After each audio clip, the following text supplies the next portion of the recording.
Hello everyone, welcome back to our channel. आज हम लोग डिस्कस करेंगे regarding the PhD admission notification of Assam university.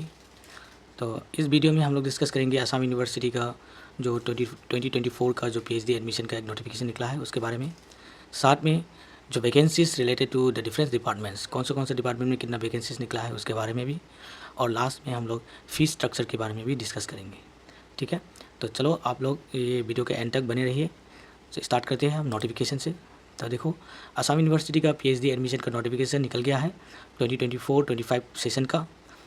ये notification already date I think last 2-3 days before already निकला हुआ है। तो आज हम लोग ये वीडियो बना रहा है कि थोड़ा लेट हो गया है। फिर भी यहाँ पे देखो कौन सा डिपार्टमेंट पे ये पीएचडी वैकेंसीज निकला है। फर्स्ट यहाँ पे दो इंस्टीट्यूशन है असम यूनिवर्सिटी के अंदर जो पीएचडी कर सकते हैं। एक है सिलचर का जो असम यूनिवर्सिटी हेडक्वार्टर है, दूसरा है डिफू का जो ब्रांच है डिफू कैंपस का। तो दोनों में आप लोग पीएचडी कर सकते हो, लेकिन डिफू कैंपस में जो पीएचडी निकला है वो लिमिटेड डिपार्टमेंट पे निकला है, जैसे कि Assamese center for tribal studies, commerce, geography, Hindi, history, life science and bio informatic, physics, political science, यही डिपार्टमेंट पे ही निकला है डिफू कैंपस का। और सिलचर कैंपस के लिए बहुत सारा डिपार्टमेंट निकला है, जैसे कि यहाँ पे आप देख सकते हो ये सब डिपार्टमेंट पे पीएचडी वैकेंसीज निकला हुआ है।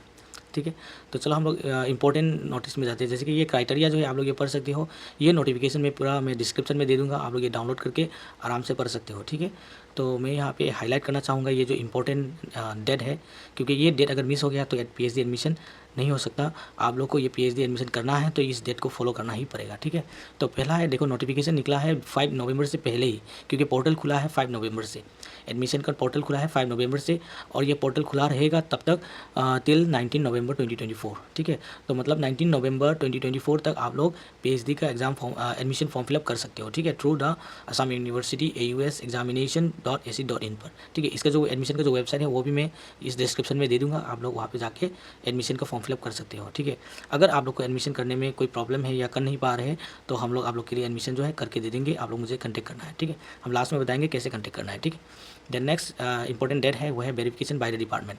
आप लोग जब एग्जाम फॉर्म फिलअप करेगा तो उसका ठीक 2 दिन बाद, दैट इज़ 21 नवंबर को, डिपार्टमेंट जो फॉर्म फिलअप हुआ है उसका वेरिफिकेशन करेगा कि किसका फॉर्म सही है या नहीं है, उसके हिसाब से शॉर्टलिस्ट करेगा। ठीक है, अगर किसी का फॉर्म में गलत इन्फॉर्मेशन दिया है या डॉक्यूमेंट जो है वो क्लियर नहीं है या डॉक्यूमेंट जो है जैसे कि मिस इन्फॉर्मेशन दिया गया है तो उसको फॉर्म जो है वो रिजेक्ट किया जाएगा, और बाकी जो फॉर्म वैलिडेटेड फॉर्म है उसको लिस्ट आउट किया जाएगा 21 नवंबर 2024 को। ठीक है, then entrance date and viva voice of all shortlisted candidate, जो भी कैंडिडेट शॉर्टलिस्टेड हुआ है सबके लिए एक वाइवा प्लस इंट्रांस टेस्ट बैठना पड़ेगा, मतलब एक रिटन एग्जामिनेशन बैठना पड़ेगा 23 को, 23 एंड 24, वो डेट बाद में डिसाइड किया जाएगा कौन सा डिपार्टमेंट का 23 में गिरेगा या कौन सा डिपार्टमेंट 24 में गिरेगा। ठीक है, तो 23-24 को इंट्रांस टेस्ट भी होगा और वाइवा वॉइस भी होगा। ठीक है, then entry of composite score by the department on or before, मतलब जो इंट्रांस डेट हुआ है तो उसका जो स्कोर जो है वो 25 नवंबर तक वेबसाइट में रिलीज़ किया जाएगा कि कौन जो है वो पास हो गया है या नहीं हुआ है, या कौन एडमिशन कर सकता है या नहीं कर सकता है, वो 25 नवंबर तक आप लोग को वेबसाइट में पता चल जाएगा। Then publication of first merit list, तो उसके हिसाब से फर्स्ट मेरिट लिस्ट इशू किया जाएगा 27 नवंबर को, और इसी डेट से ही आप लोग एडमिशन कर सकते हो, because those who are listed in the first merit list they are eligible to get admission in the 27 November से लेकर 28 नवंबर तक आप लोग एडमिशन कर सकते हो। ठीक है, then date of commencement of classes for course work, जो भी एडमिटेड स्टूडेंट हैं उन लोग का कोर्स वर्क जो है वो स्टार्ट हो जाएगा 29 नवंबर से। ठीक है, क्योंकि आजकल पीएचडी में क्या होता है कि पीएचडी एडमिशन होने के बाद आप लोग को फर्स्ट 6 मंथ जो है वो कोर्स वर्क करना पड़ेगा, और जो भी कोर्स वर्क में पास होगा वही पीएचडी कंटिन्यू कर सकता है, बिना अगर कोर्स वर्क में फेल हो गया तो पीएचडी कंटिन्यू नहीं कर सकते। ठीक है, लेकिन पीएचडी कोर्स वर्क को पास करने के लिए आप लोग को 2 बार चांस दिया जाएगा, मतलब जैसे कि कोर्स वर्क जो है वो 6 महीने का होता है, 6 महीने के अंदर आप लोग को कोर्स वर्क पास करना है, अगर नहीं होता है तो दोबारा और एक 6 महीना देगा कि नेक्स्ट कोर्स वर्क के सेशन में आप लोग को ये एग्ज़ाम अटैम्प्ट करना है और पास करना है। ठीक है, अगर 2 बार अगर फेल हो गया तो आप लोग का जो एडमिशन है पीएचडी एडमिशन जो है वो कैंसिल हो जाएगा, you are no more eligible to continue the PhD for this session, that is 24, जैसे कि यहाँ पे जो है 24-25 का जो सेशन है वहाँ से आउट हो जाएगा। ठीक है, अगर दोबारा पीएचडी करना है तो नया जो नेक्स्ट ईयर में जो आएंगे वहाँ पे दोबारा फिर से स्टार्टिंग से अप्लाई करना पड़ेगा। ठीक है, तो आप लोग को ये ध्यान में रखना है, ये डेट बहुत इंपॉर्टेंट है। ठीक है, देन अभी चलते हैं कि वैकेंसीज़ क्या क्या है डिपार्टमेंट के हिसाब से। पहला है अल्फ़ाबेटिकली दिया हुआ है, तो देखते हैं अरेबिक डिपार्टमेंट में 12 वैकेंसीज़ दिया हुआ है, ठीक है। तो आप लोग यहाँ पे देख सकते हो कि कौन सा मतलब टॉपिक या स्पेशलाइजेशन के हिसाब से वैकेंसीज़ दिया हुआ है। अगर जो भी कैंडिडेट है जो अपना जो क्या बोलते हैं इंटरेस्ट जो एरिया है उसी हिसाब से आप लोग अप्लाई करना, क्योंकि फॉर्म फिलअप के टाइम पे आप लोग का इंटरेस्ट एरिया पूछा जाएगा, तो वहाँ पे इंटरेस्ट एरिया जो है आपको डालना है, या आपका जो जैसे कि कौन सा टॉपिक में स्टडी करना चाहता है वो टॉपिक डालना पड़ेगा। तो ये जो स्पेशलाइजेशन है इसको देख के आप लोग का टॉपिक बना के फॉर्म फिलअप में डालना, तो एडमिशन का चांसेस बढ़ जाता है, ठीक है। तो अगर आप लोग को एडमिशन चांसेस बढ़ाना है तो इसी वैकेंसी के हिसाब से बढ़ाना है, ठीक है। जैसे कि मान लो यहाँ पे 4 वैकेंसी है regarding the modern Arabic literature, तो मॉडर्न अरबिक लिटरेचर का कोई भी टॉपिक डालना है आप लोग का जो फॉर्म फिलअप है उसमें, कि आप लोग का इंटरेस्ट दिखाना है कि मुझे मॉडर्न अरबिक लिटरेचर के इस टॉपिक में रिसर्च करना है, तो आप लोग का जो वैकेंसीज है वो 4 इसके अंदर आ जाएगा, ठीक है।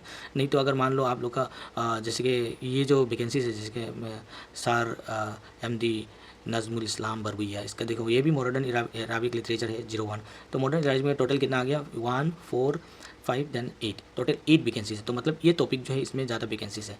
जो कम वैकेंसीज है देखो यहाँ पे history of Arabic literatures and Arabic cultures and civilisation, तो इसमें वैकेंसीज बहुत कम है। इसमें जो भी अप्लाई करेगा तो एक ही को मिलेगा, ठीक है। अगर मॉडर्न अरबिक में अप्लाई करेगा तो 8 लोगों को मिलेगा, ठीक है। तो इसी हिसाब से आप लोग को फॉर्म फिलअप करना है, ठीक है। तो इस यहाँ से ही क्या होता है कि मिलने का चांसेस बढ़ जाता है, ठीक है।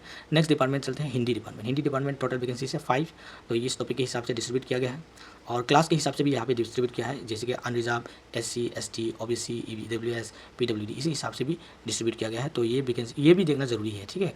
जैसे कि आप लोग को OBC है EWS है या SC है अनरिजर्व, इसके हिसाब से भी इंपॉर्टेंट हो जाता है, ठीक है। नेक्स्ट डिपार्टमेंट आता है आप लोग का देखो मणिपुरी डिपार्टमेंट में टोटल निकला है 5 वैकेंसीज, ठीक है। मणिपुरी का 5 वैकेंसीज यहाँ पे देख लीजिए कौन सा एरिया पे निकला है। सब्जेक्ट एरिया 3 एरिया है, यहाँ पे 18 एरिया दिया हुआ है, तो यहाँ पे नोटिफिकेशन में देख लेना। नोटिफिकेशन में डिस्क्रिप्शन में दे दूँगा, आप लोग डाउनलोड करके आराम से देख सकते हो। उसके बाद आराम से चिंता करके अप्लाई करना, ठीक है। हर बारी में अप्लाई मत करना, क्योंकि सिलेक्शन का चांस बहुत कम होता है PhD एडमिशन में, क्योंकि यहाँ पे देखो पहले तो एक फॉर्म का स्क्रीनिंग होगा, उसके बाद आपका इंट्रांस टेस्ट होगा, उसके बाद फिर वाइवा होगा, फिर उसके बाद उस वाइवा के बाद आप लोग का जो कंपोजिट स्कोर है उसके हिसाब से ही आपको क्या होता है मेरिट लिस्ट निकाल जाएगा। तो ध्यान रहना, जब भी अप्लाई करें तो ध्यान से फिलअप करना, ठीक है। देन नेक्स्ट डिपार्टमेंट है हॉस्पिटैलिटी एंड टूरिज्म मैनेजमेंट। ये पहले एक्चुअली ये MBA डिपार्टमेंट के अंदर आते थे, तो MBA को अभी 2 ब्रांच में डिवाइड कर दिया है, तो ये एक नया डिपार्टमेंट निकल के आया है, वो है हॉस्पिटैलिटी एंड टूरिज्म मैनेजमेंट। इस डिपार्टमेंट के अंदर 7 PhD वैकेंसीज हैं, तो टॉपिक यहाँ पे देख सकते हो, इसके हिसाब से आप लोग अप्लाई कर सकते हो, ठीक है। और साथ में टीचर का नाम भी दिया हुआ है, कौन सा टीचर के अंदर आप लोग कर सकते हो, ठीक है। उसी हिसाब से भी वैकेंसी को डिस्ट्रीब्यूट किया गया है। नेक्स्ट है बिजनेस एडमिनिस्ट्रेशन, जैसे कि MBA का निकला है 14 वैकेंसीज, तो 14 लोग PhD अप्लाई कर सकते हैं इस बार MBA के अंदर। और कौन सा टीचर के अंदर MBA निकला है यहाँ पे देख सकते हो। देन नेक्स्ट है आपका बायोटेक्नोलॉजी में 8 वैकेंसीज निकला है। देन केमिस्ट्री डिपार्टमेंट का टोटल 21 PhD वैकेंसीज निकला है, तो कौन सा ब्रांच में है ये आप लोग देख सकते हो, यहाँ पे डिस्ट्रीब्यूट किया गया है। देन नेक्स्ट है ये भी केमिस्ट्री के अंदर ही है, केमिस्ट्री के अंदर जो सब डिवाइडेड है यहाँ पे दिया हुआ है, ठीक है। तो लेकिन केमिस्ट्री के अंदर टोटल कितना होगा, टोटल 21 ही होगा, ठीक है। यहाँ पे ये सब डिवाइडेड है, ये इसके अंदर इंक्लूडेड है। Then next ecology and environmental science department के अंदर 10 PhD वैकेंसीज निकला है। Then life science and bio informatic इसमें 12 वैकेंसीज निकला है। देन मैथमेटिक्स में 11 वैकेंसीज निकला है। उसके बाद लॉ डिपार्टमेंट के अंदर 12 वैकेंसीज निकला है। देन हिस्ट्री डिपार्टमेंट में 5 वैकेंसीज निकला है PhD का। देन पॉलिटिकल साइंस डिपार्टमेंट में 12 वैकेंसीज निकला है। आई थिंक 12 वैकेंसी भी बहुत ज़्यादा है इस बार पॉलिटिकल साइंस में, क्योंकि लास्ट में बहुत कम निकला था। देन नेक्स्ट कंप्यूटर साइंस के डिपार्टमेंट के अंदर 29, कंप्यूटर साइंस में आई थिंक बहुत ज़्यादा है, 29 PhD स्कॉलर का वैकेंसीज निकला है, तो यहाँ पे बहुत चांसेस ज़्यादा है कि PhD का एडमिशन मिल जाए। तो देखना आप लोग अगर एलिजिबल है तो यहाँ पे अप्लाई कर सकते हो। नेक्स्ट है एग्रीकल्चर इंजीनियरिंग, इसके अंदर 9 वैकेंसीज निकला है PhD का। कॉमर्स में 14 वैकेंसीज निकला है, कॉमर्स में भी इस बार बढ़ गया है क्योंकि लास्ट में बहुत कम था, तो कॉमर्स डिपार्टमेंट के अंदर में भी 14 वैकेंसीज निकला है। और कौन सा एरिया में है यहाँ पे देख सकते हो, एंड इवन कौन सा टीचर के अंदर है वो भी देख सकते हो, ठीक है। देन आर्ट साइंस के अंदर सिर्फ एक ही वैकेंसी निकला है, बाकी सब फुल है। देन नेक्स्ट फिजिक्स के अंदर 16 टोटल निकला है।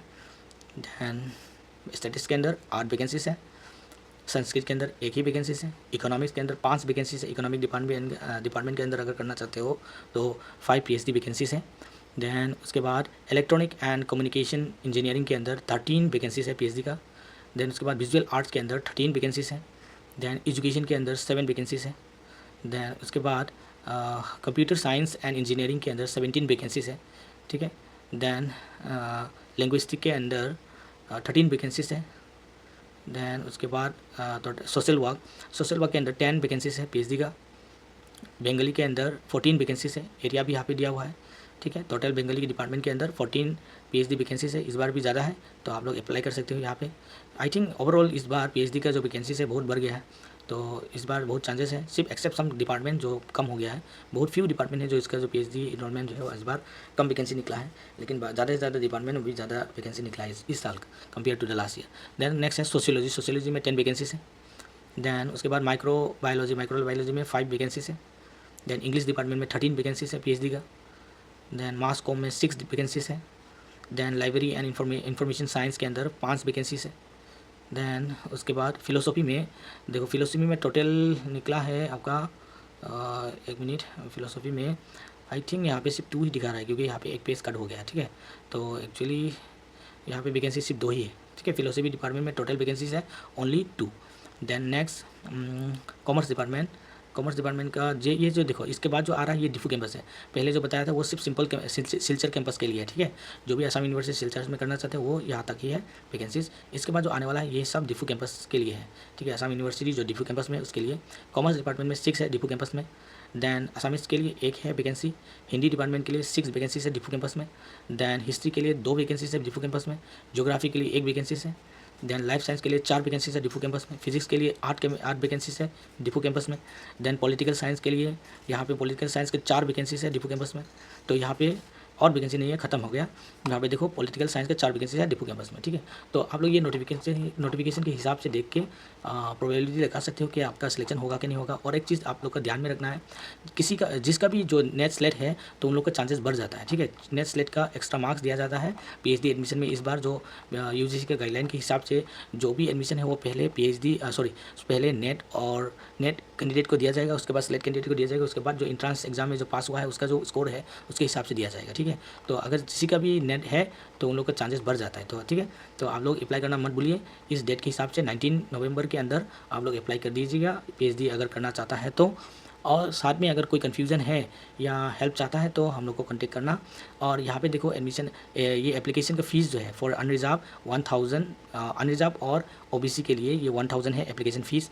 और फिर ओबीसी एनसीएल एंड ईडब्ल्यूएस के लिए 900 है, और एससी एसटी एंड पीडब्ल्यूडी के लिए 800 एप्लीकेशन फ़ीस चार्ज लगेगा एग्जाम फॉर्म फिलअप के टाइम पे, ठीक है। और देखते हैं कि एडमिशन के टाइम पे फ़ीस कितना लगेगा, ठीक है। दोस्त स्टूडेंट या दोस्त PhD scholar who are going to admitted in the practical subject, जैसे कि कोई अगर एडमिशन करना चाहता है, जैसे कि कोई उसका प्रैक्टिकल सब्जेक्ट है, जैसे कि फिजिक्स केमिस्ट्री या कोई भी हो, अगर उसमें प्रैक्टिकल है आप लोग का जो पीएचडी है उसमें, तो टोटल एडमिशन फ़ीस लगेगा 23,220 रुपीज़, ठीक है। मतलब आप लोग अगर पीएचडी में सेलेक्ट हो जाता है तो आप लोग को ये फीस देना पड़ेगा एडमिशन के टाइम पे 23,220 अगर प्रैक्टिकल है आप लोग का सब्जेक्ट में। अगर दोस्त जो प्रैक्टिकल नहीं है, जैसे कि पोल साइंस या सोशियोलॉजी या मान लो कॉमर्स में तो एडमिशन लेता है तो उसका फ़ीस होगा 19,220, ठीक है। 19,220 for non practical candidate and for practical candidate 23,220, ठीक है। तो ये है admission fees regarding the PhD after the merit list, after the selected in the merit list, ठीक है। अब लास्ट में हम बताते हैं कि अगर कोई भी एडमिशन फॉर्म फिलअप में कोई कन्फ्यूज़न है या आप चाहता है कि आप लोग का जो एडमिशन है हम लोग हेल्प करें या आप लोग का जो फॉर्म फिलअप है हम लोग करके दे दे, तो मुझे ये नंबर पे कांटेक्ट करना। ये नंबर जो है ओनली व्हाट्सएप में ही कांटेक्ट करना, क्योंकि मोबाइल में शायद में बिजी होगा तो नहीं मिल पाएगा। तो व्हाट्सएप में एक मैसेज कर देना, तो मैं जब भी मैं फ्री होगा तो रिप्लाई कर दूँगा। उसके बाद हम लोग कम्युनिकेशन जारी रख सकता है, ठीक है। तो फ़ोन मत कीजिएगा, सिर्फ व्हाट्सएप कीजिएगा। यहाँ पे अगर आप लोग को एडमिशन चाहिए या हेल्प चाहिए या कोई कन्फ्यूज़न है तो यहाँ पे लिख सकते हो, और या इस वीडियो का डिस्क्रिप्शन में भी लिख सकते हो कि मुझे इस टॉपिक में डाउट है या ये जो है कोई कन्फ्यूज़न है रिगार्डिंग फ़ीस या एडमिशन या डॉक्यूमेंट रिलेटेड या कोई भी चीज़ जो है आप लोग इस कमेंट में लिख सकते हो, ठीक है, इस वीडियो का, ठीक है। तो होप ये जो इन्फॉर्मेशन है आप लोगों को बहुत हेल्पफुल हुआ होगा। Thank you everyone. अगर ऐसा कोई वीडियो चाहता है या कोई अपडेट जो चाहता है तो ये चैनल को सब्सक्राइब कीजिएगा और ये वीडियो को भी लाइक कीजिए और शेयर कीजिए अपना फ्रेंड्स के साथ। And see you in the next video. Thank you everyone, thank you very much.